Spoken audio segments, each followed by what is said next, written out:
We're here with Future Generation University's new webinar series, Amplify Your Impact, which is a series designed to highlight digital skills and accessible resources to help you share your message and mission with your wider community. The mission of our university is to advance research, learning, and action towards inclusive and sustainable community change worldwide.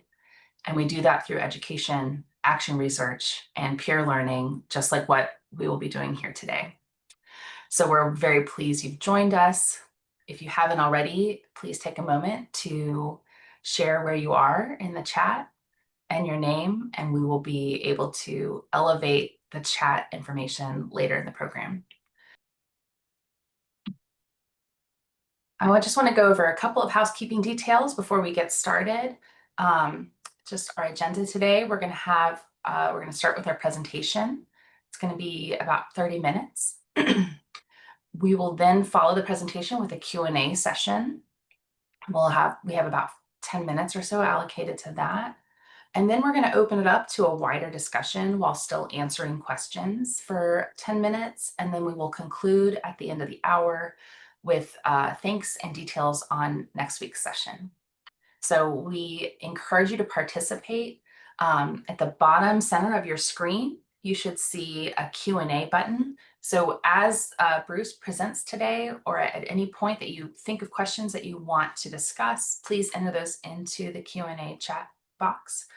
And then as you hear about presentation and think about the way that you have used your phone to take photos or used photo editing services or other tips or tricks that you have used that you want to share for some peer learning, if you'll enter those into the chat, then later in the program, we'll be able to hear from everybody and share those learning tips as well.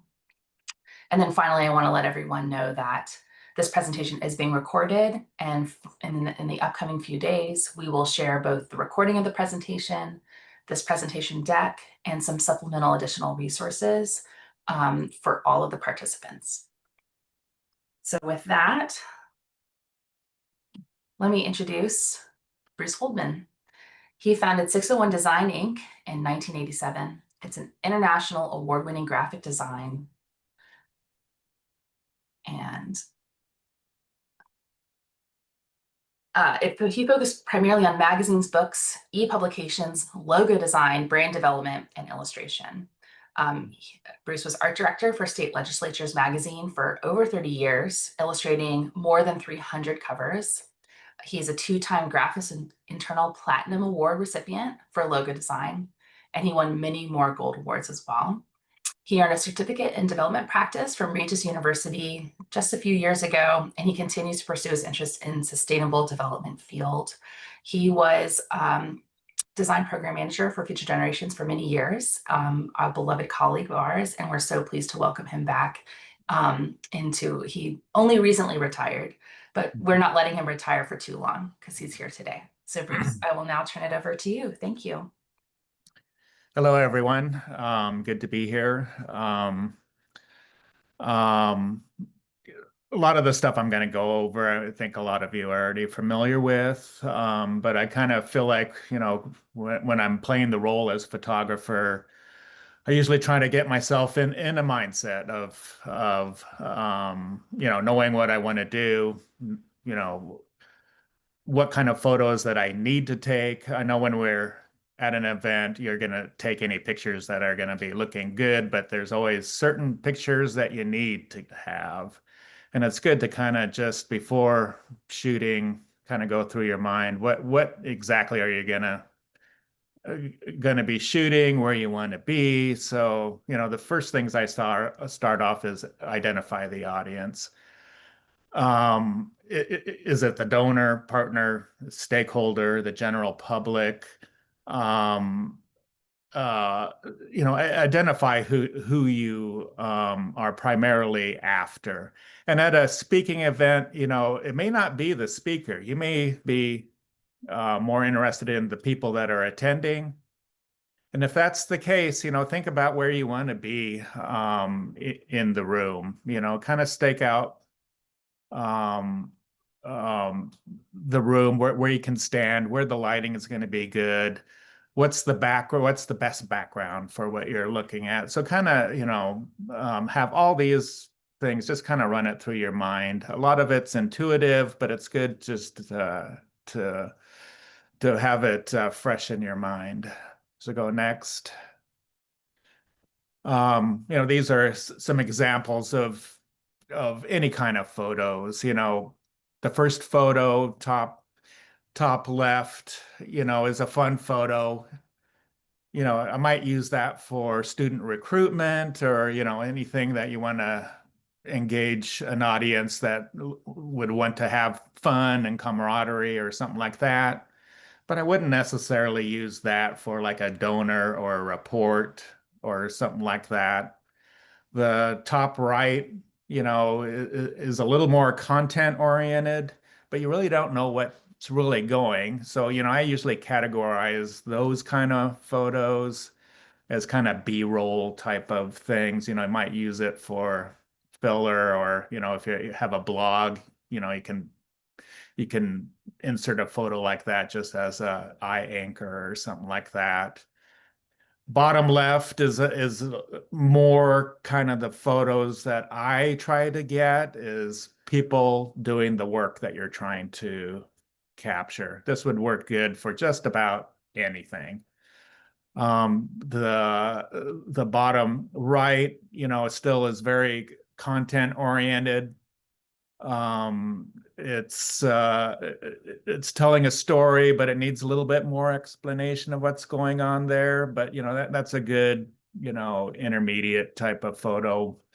Um, but one thing that all these photos have in common is, your subjects are engaged, they're happy, they're they're doing their thing. They're not looking at the camera, they're not posed. And that's the kind of photographs that are most usable. Next. Um, just run through your mind. We all have mission statements. Know what kind of photo you're looking for. We have keywords that we use on our websites. What kind of photos back up those keywords that you're trying to amplify. Those are the kind of shots that you want to have. Again, list the people that you have to include if there's certain speakers or certain people attending or a donor there. You want to give those people some special attention. Scope out the room, vantage point.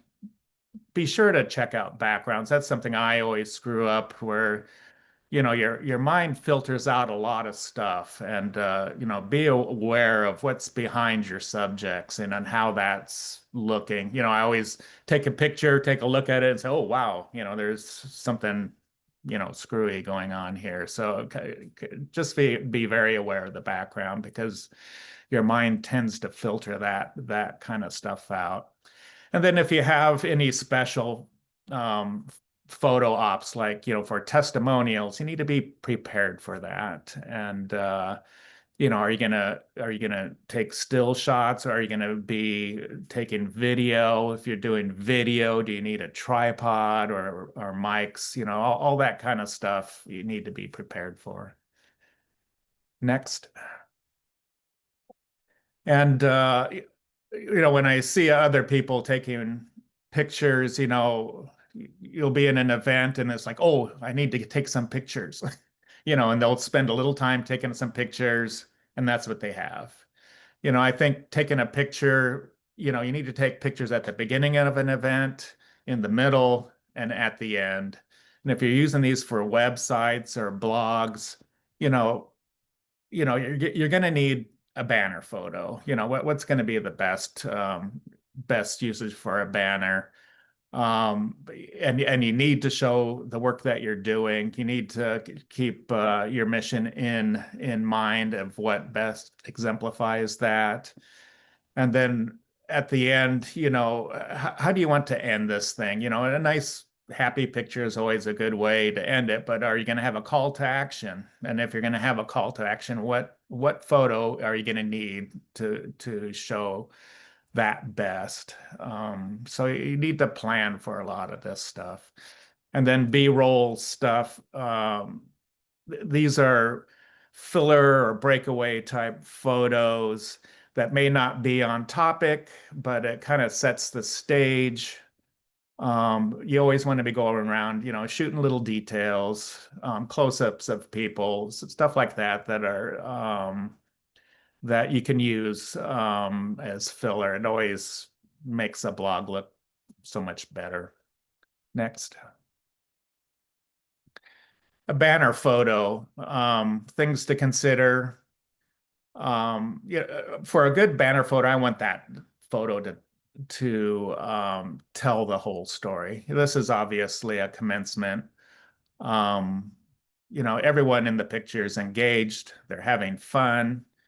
This was several years ago. We were really pushing sustainable development goals. Here we just happened to have at the UN in Hanoi this big display behind us that just fit perfectly. We got the UN logo in there. And then banner photos, sometimes you need to have room for text. So, think about, if you're going to have text running across the photo, give yourself some room to put some text in here. In this case, I have a pretty dark bottom of the banner, which I could reverse white type out of that pretty easily and it'd be very readable. But those are kind of things that you would want for a banner photo. Next. This is another workshop that was in Vietnam. It was on it's a workshop for English teachers. They're spending a lot of time right here, how to pronounce English words. You can see it right there in the photo. One of the subjects has, how the shape of you have to shape your mouths because we don't have the same sounds when speaking. There's a lot of new sounds that your mouth isn't used to doing, and this is the kind of stuff they struggle with. I always enjoyed this photo, and everyone is very engaged and listening to each other. Next. Um, yeah, this is showing, the mission. The photo on the left is in Afghanistan. It's distributing food. The subject isn't the speaker in this case. It's the people being served. It's big crowds. A lot of people here. The photographer is behind the speaker. That's something that it has to be, planned, or you're going to have to run up on stage sometimes and be a little annoyance to get a good shot, but that's part of your job. But vantage point is very important. And this other one, they're showing how to cut an umbilical cord. And they're using, a little doll and everything, very low tech. That tells a story right there. How do you teach this stuff? And this is how it's being done. Next. And then a wrap up. These are, iconic of a wrap up photo. Plan for something like that. If you're going to do a group shot, this might be a good, you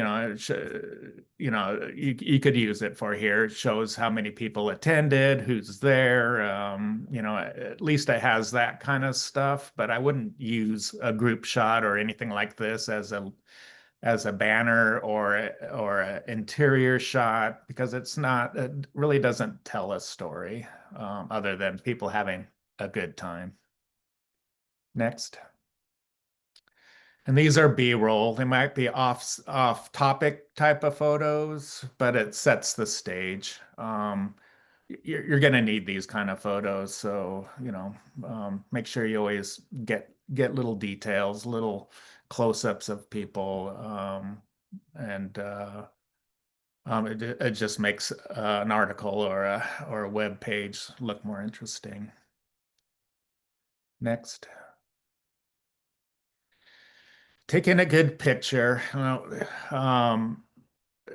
Start off with, a good photo stance, especially if you're shooting video with a phone.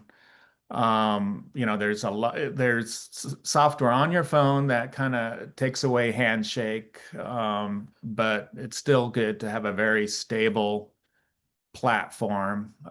If you don't have a tripod with you, your body is the tripod. So the left example is not how to hold a camera. That's the wrong way. Your fingers are in front of the lens. Often you'll get a little pinky in there if you're using a wide angle or you're putting a shadow across the lens. You want your hand tucked behind the lens, like the gentleman on the right. If you can lean against something that stabilizes your body, but often you're stuck with just standing there. If you're standing there, take a broader stance than usual. Keep your elbows tucked in, and hold the camera close to your body. The further you hold it out, the more you amplify the shakes in your body. So hold it close to you so you can still look at the screen or the rangefinder. And then if you do have to move, if you're panning with the camera, pivot at your hips, up and down like that. It's a lot more stable, and you're just dealing with what you have at the moment. So, I always get in the habit of feeling my elbows up against my waist, and I have a lot more stable platform that way. Next. The way I set up both my camera and my iPhone, I have the grid, the third grid, and I keep the leveler tool on all the time. You can always tell when a photo is a few degrees off. It bugs me an awful lot. So one thing I don't like about my iPhone is the level that isn't always there. It's there, and if you're like way off, it appears, but if you're within a couple of degrees, it disappears. I wish it would just be there all the time. You can line it up, and but that's the way I like my range finder and my phone set up. The grid helps you keep your vertical line straight, your horizon level, and it's just a quick tool to have on all the time. I know some people don't like it; they think it's distracting. It's an individual choice, but I like it. Next. And then framing the photo.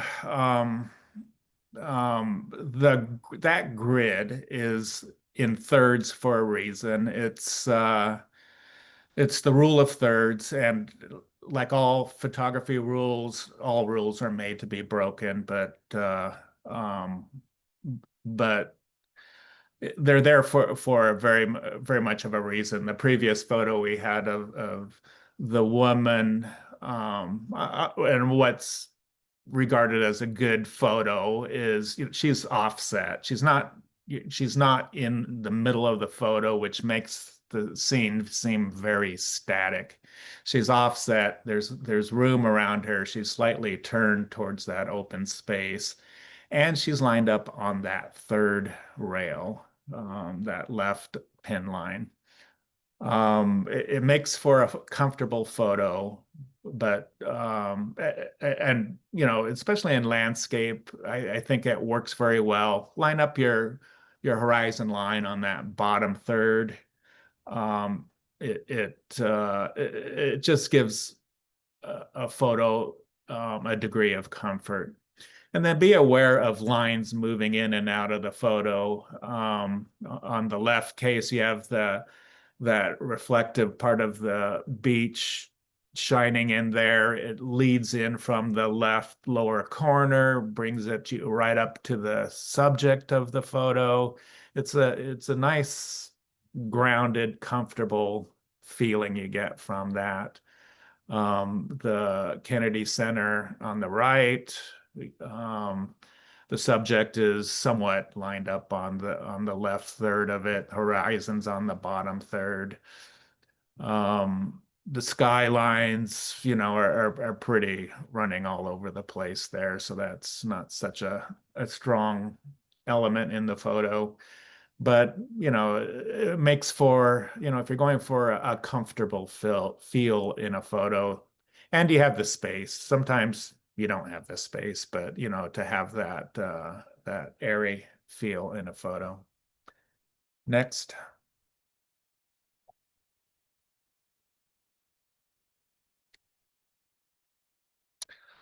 Um, One of my pet peeves, and I know most people don't share this, but it's one of mine, are vertical lines. I like to, and I started off as an architectural photographing buildings all the time. So that was always, the main thing is to get all your vertical lines vertical. In this particular case, you can straighten out these vertical lines by tilting your camera and raising it up a little bit. So be aware of that. I always try to clean up things as much as I can with the initial photograph.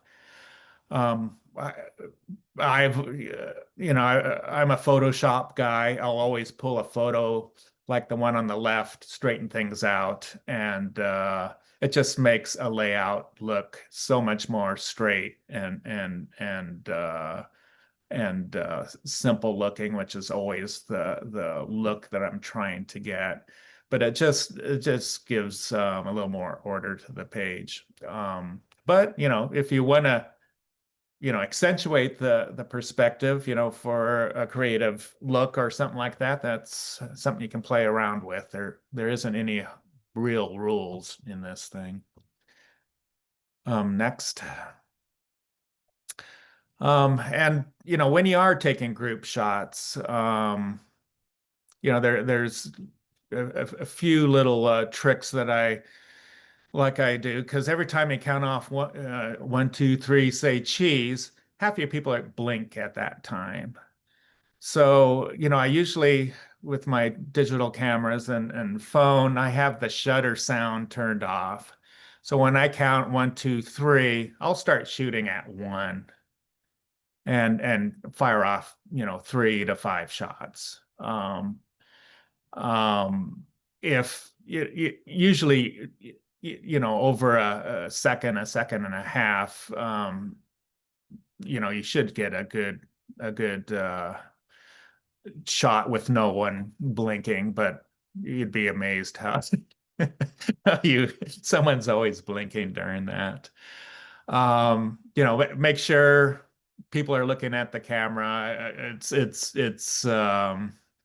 It's always distracting when you have one person looking off to the side or something like that with a group shot, but that always happens. And if you're taking a bunch, it's hard to keep a group engaged. So usually, the first several shots are the best. The ones that are, if you're doing several retakes, they're usually not worth it. And go ahead. And if you're shooting for print quality magazine type stuff, the newer phones have a Pro RAW setting, which has a lot more control over editing the photo, exposure wise and everything like that. So if you are shooting, for high quality thing, set your if you have a newer camera, set it for the highest resolution. You may not always want to be shooting at a high resolution because it's taking up a lot of memory, and your photos get hard to handle when they're all very large files. But for special and most cases, your default settings on an iPhone does a really good job. So don't worry so much about that. But if you do have this, option and you are shooting high res, set it for the Pro Raw. In my career, I would say, 90% of the photos that I use are horizontal. It's just the way your monitor is set up. You'll use a vertical on a handheld device, but laptops, websites, they're designed for horizontal things. So, if you have to uh, take a really quick shot, your first shot should be horizontal. If you want to take some vertical ones, by all means do. And especially if that's the kind of layouts you do, it's your own individual preference. But in my case, I pretty much shoot horizontal all the time. If I have to crop something vertically, I can do that. So I just get in the habit of just shooting horizontal shots. The only exception is a single page, full page magazine or cover page is the only time I'll shoot vertically. When you're, I've run out of batteries, I've run out of memory. Make sure, you can get an external battery for your smartphone. Always have one. You know, um, for long photo shoots, I bring my laptop with an external hard drive and I download things, or if I need to, if I'm using memory cards. But make sure everything's charged before you go out, and make sure you have some way to keep yourself running. Um, yeah, if you're using a camera, I'm going through memory cards all the time. And I switch memory cards, at least every hour or so, whether they're full or not, just so nothing gets lost. I've had memory cards, in my camera, with my handheld camera, I've had memory cards go corrupt if the camera battery dies. So, if you're changing out cards all the time, you don't lose everything in those instances. It's happened to any pro. And one other thing I was thinking about this morning, that there were times when I had to photograph inside, at an event, and I was on terrazzo floors, and I had my shoes not only squeaked, but the soles squeaked on the floors too. So I've always learned to wear soft-soled shoes so you can walk around quietly. Little small things, just dress comfortably, have pockets, not too many pockets where you lose things, but have something where you can stash things or hang some equipment on, and be able to move quietly and be less of an intrusion than you have to be. Next. Equipment, you can get as deep into this as you want to, or stay as light as you want to. It's totally up to you. I think any extra equipment you get is worthwhile when you're talking about, getting a good photo, especially like in low light situations. You know, it really helps to have, some kind of support, a tripod or a monopole or something like that, to stabilize your shots. In low light situations, it's a big improvement. These days, most cameras do video and photo, and if you're, for websites, blogs, we have the option to shoot either way. Shoot both, it's always good. Testimonials are always better video format than it is just a blurb and a photo. So we have these options, and you're gonna have to decide what you want to do. Video's a little bit more on the production side. You're going to have to edit it, and but there's plenty of stuff out there for this. It's a matter of how much you want to get into it. Camera versus smartphone. Smartphones are getting better and better all the time. I'm finding less and less reason to have a camera. I still would prefer a camera if I'm shooting a lot of video, and I'd like, a nice heavy tripod, and with that, batteries and everything else, different lenses, really. And when you get into video lenses for a camera, you can put more money into a lens than you do into a camera. But I'm finding smartphones, are closing the gap. And for what you'd need for website or blog type things, smartphones are plenty good. Um, let's go next. These are mics, and these are lapel mics that, if you have a speaker, you can put have their Bluetooth connected. There's no cables other than from the transmitter to the lapel mic. And then you have a unit that fits either on your camera or your smartphone. That is your Bluetooth connection, and it's a vast improvement, audio wise, to have someone mic than it is using the mic on your phone or camera. Um, if you're doing a lot of audio work, you can buy this particular one for $100.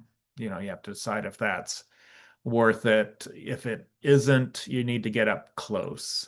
So your onboard microphone can pick up what's there. The closer, the better. So those are the alternatives. And also these lapel mics, if you have the right connection, a dongle on an iPhone, or I don't know if these still fit on Androids or not, but you can plug the mic right into your phone and hold it up to people if you're just doing an interview or something like that. They're very easy and quite an improvement. Next. I just bought one of these. It was for $8 on Amazon. It's a clamp that fits on a tripod, any camera tripod, and it has a remote Bluetooth trigger that you can get in your own photograph and take pictures, or you can set your iPhone right on the tripod and shoot off pictures without touching it, which means you get more stable, sharper pictures. But for the price, it worked great with me, for what I was using it with. It's cheap and easy to use, and you get a lot better results. Next. On some phones, you get a pano setting. And I've been using, this is one thing that an iPhone actually does better than my camera. This is a 180-degree view of future generations campus. You can tell from the lighting, on the left, it's, coming in at a 45-degree angle, and then on the right, it's even more than that. So it's a super wide angle with very little distortion. If I would have photographed this with a camera with a wide angle lens, I would have had a lot of distortion. You see a little distortion in the trees here. But if I shot this with a camera, all the lines, as they moved further and further to the edges, would be curved. Straight lines would be curved. When you're using this pano, which is, when you start photographing and you sweep your camera, either horizontal or vertically, you get a wide angle. And iPhones does this better than digital cameras do. So that's one thing that you can do. And this is a high res photo, since you're shooting many pictures together and it's stitching it together. you actually get a really high res file out of it. So impressive. Next, and then and this is my latest photo in my camera roll. Um, uh, um, Once you have your pictures, there's certain things you can do. Most cameras, I'm not so familiar with Android phones, but you know, at one time their cameras were rated higher than iPhones, and I'm sure they're very similar. But you have, you know, once you have your photos, there are corrections, cropping, exposures you can make with this. I have a iPhone 11. I think it goes up to 17 now, so you know, I'm sure there's a lot more things you can do with it, but this was on my phone. You know, I can control the exposure of it if it's, you know, a photo that's too dark. You can um, you can correct that with that. A lot of these are redundant, like brilliance and saturation and vibrance, you know, skipping down the list here, are pretty much the same thing. You know, the warmth uh, uh, and the tint are the same thing. Warmth is just the warm side of the tint thing in there, but you can sharpen it. The definition and noise reduction. You get you have noise when you're shooting in low light conditions, and noise is no is when you start getting kind of a splotchy look in areas, and the noise reduction will take those, will identify certain areas and smooth those out. And that's what that does. Vignette I would never use, but it darkens the edges of your photo, like it's reminiscent of the old pinhole camera type of a look, but it's a filter, you know, just a standard filter. The kind of things that I look more at are like the highlights in some cases, but mostly the shadows. You lose detail in your shadows. You might want to lift the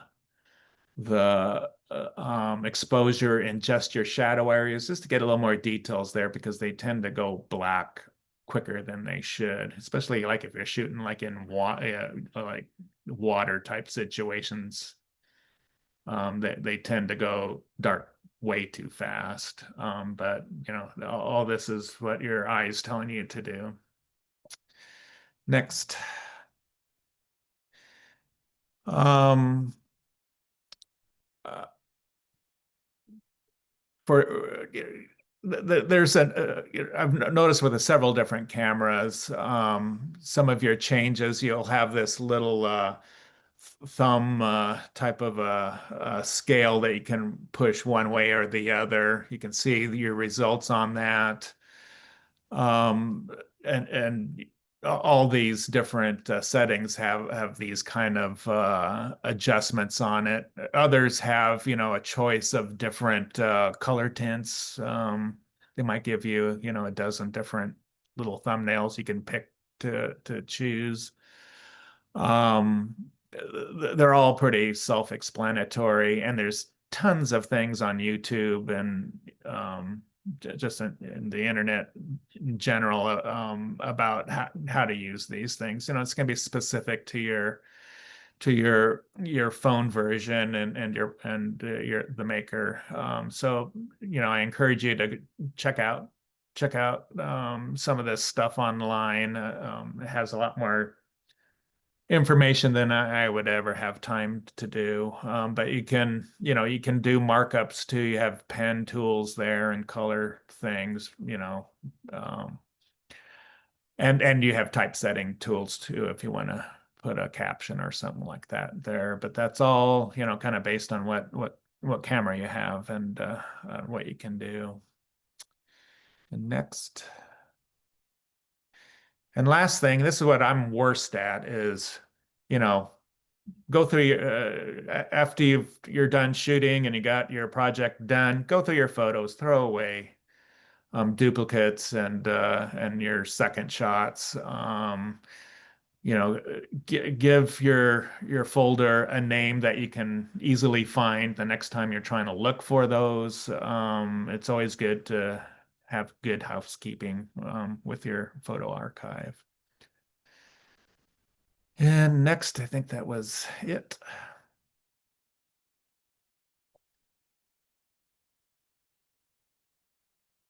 Wow. Thanks, Bruce. That was excellent.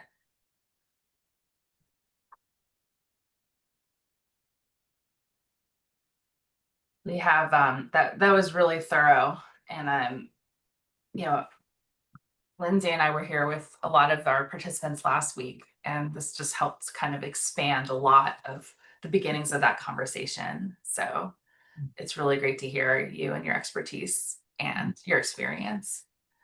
Um, so I imagine there's a couple of questions that came up. Yes, we do. Just quickly for me, Bruce, I want to say thank you after working closely with you for 5 years. It was super special to have a sneak peek inside of your brain and hear just what goes through your mind as you are snapping pictures and putting together all of the wonderful works that you have created for the university over the course of all these years. So thank you so much for sharing that valuable information with all of us. I know that we can learn from this. Um, we have a question here from Alamehu. I really hope I pronounced your name correctly. I've not got to be with you in class and practice that yet. So first of all, they say thank you for such a wonderful presentation. The question is that when photos are taken, like extracted from a video recording, they're typically of lower picture quality. Is there some sort of a mechanism that you know of to enhance it, or how would you recommend students enhance those videos that we extract from video? Well, the big thing right now is AI. That's a whole nother world right now, and something I'm not have no experience with right now, but I'm doing a lot of reading about that. But it's enhancing that. And yes, I was always taking 4K video and thinking I'd be able to pull a nice screen capture from it. It never seems to work. Yeah, but video comes in all kinds of resolutions. When if you're um, creating a video and you export it, you have so many ways to export it, and those are all different quality and size and speed. Um, and it really depends. If you have, a real high quality, yeah, you can get some good screen captures out of that. But often I'm always disappointed with what I get from that. The best, I'm a Photoshop guy. I pull those into Photoshop. There's filters that I can use there. I can sharpen it. Most people use the sharpening tool too much, where I kind of feel like they get crispy. So don't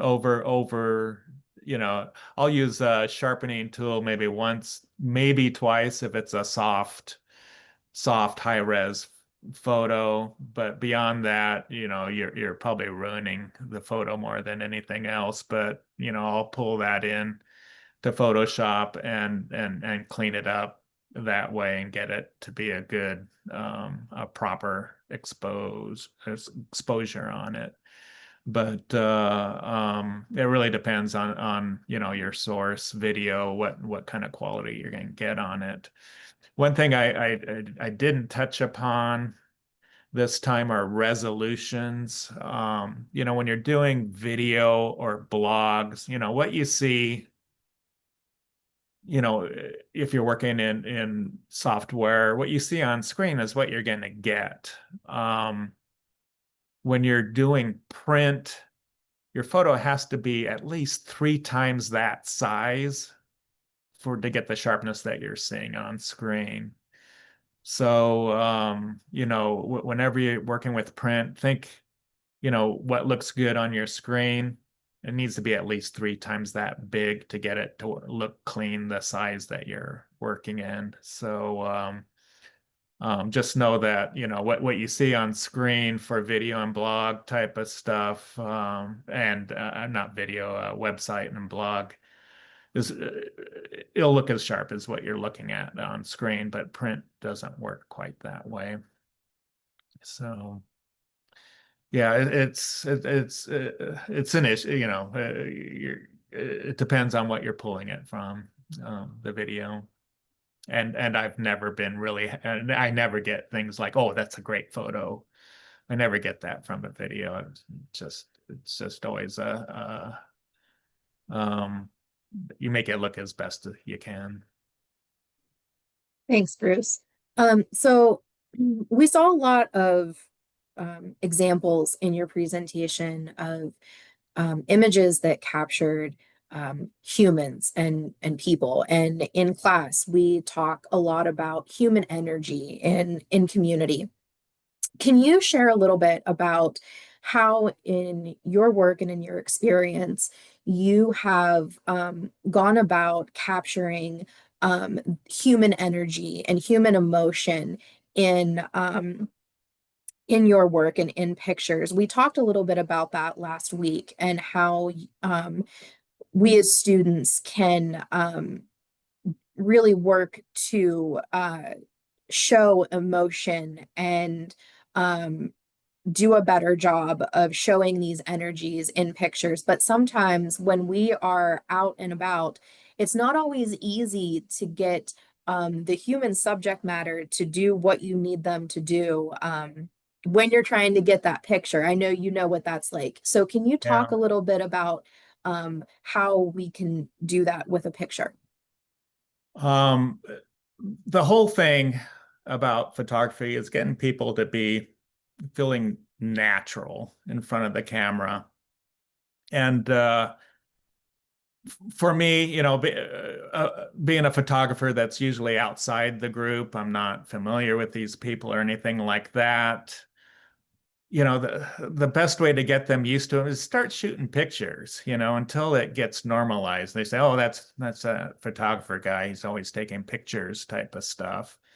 And, there's 2 approaches. One is being the invisible photographer, where you're in the background, you're using a little longer lens. You're just, almost a peeping Tom type person taking pictures from afar type of thing. And then there's the other photographer that is very personable. I'm not that guy, but I always admire photographers that get in there, they're talking to people, they become the group, part of the group right away. I think those are the most successful photographers of people, or people like that are getting in there. You're up close, you're talking to people, and you just lift your camera and take a picture, and you got a nice candid shot of somebody.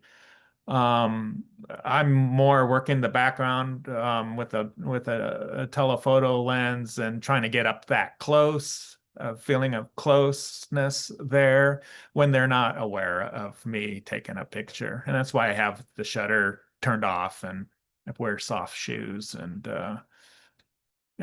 try to capture people in their moment rather than with me there. I think a good photographer would have both those skills. But in photography, you do you do with what you have, and make it the best you can. But it's a trick, and it's an art. And sometimes you have to intervene. If you have photos of groups and half the people are looking at their phone, you might have to say, hey, put down your phone here, and let's do. You're gonna have to set it up many times. If your crowd isn't engaged, things have to be done, and it may not be on a photography level. Maybe something's wrong with the event, or something where you're getting a lot of bored, unengaged people. But taking pictures of unengaged people is a disservice. You might as well not run a photo on it. So you do the best you can. In my case, a lot of the magic happens in Photoshop or something like that, and creative cropping and things like that. But this is the art form of photography.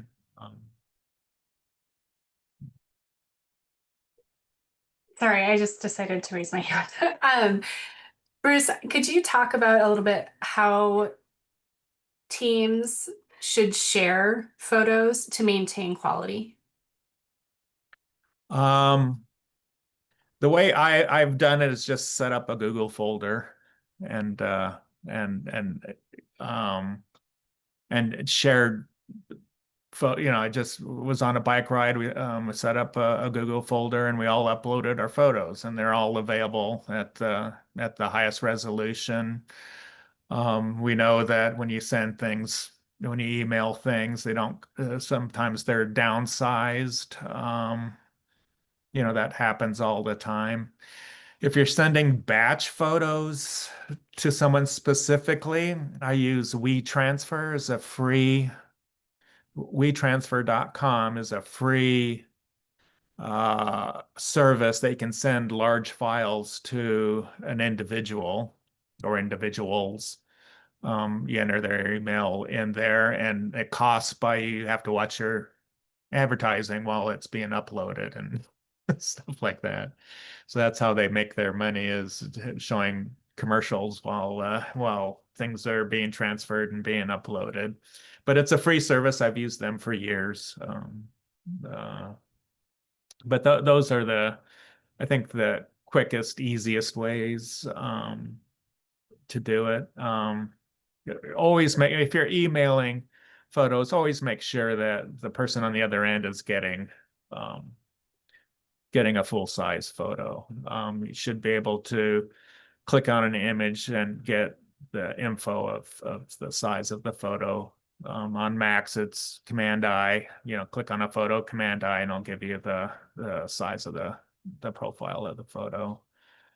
So, and I'm going to add to that too. What we've discovered at Future Generations is when you're sending, if you are sending, images to someone else with your phone, and they don't have the same make of the device, so an Apple product to an Android product, a lot of times those photos or images will get distorted. But WhatsApp allows you to share images without that distortion or without the compression of those images. And there is, when you're sharing a photograph, there is a little box at the top left corner of each photo that you want to share, and that says HD. And I'll type that in the chat, HD. And if you click that, then you can share high definition, high resolution photos with your team. And you can also, I've downloaded WhatsApp as an application on my computer. So that is also extremely helpful, so that I don't have to email from my phone to my email and then look my email up on computer. I can go directly to the WhatsApp computer application and then drag those photos into what I need. And then we only have 3 minutes left. So I think if anyone has burning questions, you will receive emails from us. Please share your questions. Chris? We have one additional question, Okay. Bruce, from Anthony Kadoma. Could you talk about consent issues when taking photos, especially if you intend to use them publicly? What has been your experience regarding that? And how do you manage consent? Well, when I had my studio, I always in my photography bag, I had release forms that whenever I used anything, I was art director of a magazine. I'd always have to get those signed. Often, I would take pictures, purposefully, so you can't identify people in it. It all depends on how you're doing that. If it's a publication or something like that, there's a lot more stringent things than doing it just for a website or something like that. But when I was in the print industry and doing magazines, I had consent forms that I used. It's more legality. There's more for children, especially if you're using photographing children. There's more legal protection for that. So yeah, it's something to be aware. It's something to know what you're doing, who you're working with.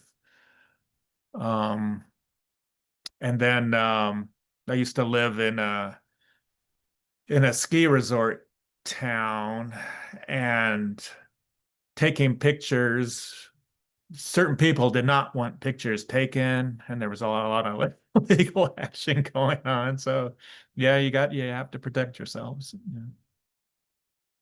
Yeah, my experiences with children, you have to have a consent form from a guardian. If you Yeah. don't have a consent form, you can take pictures, but you can't show their faces, and you're not, and it's not a good policy to show a picture of a child's face and have their name in the same space, because you Yeah. want to protect their privacy. Yeah. With adults in public spaces, you don't typically need a consent form for, website or other things, because there is the burden of being in public.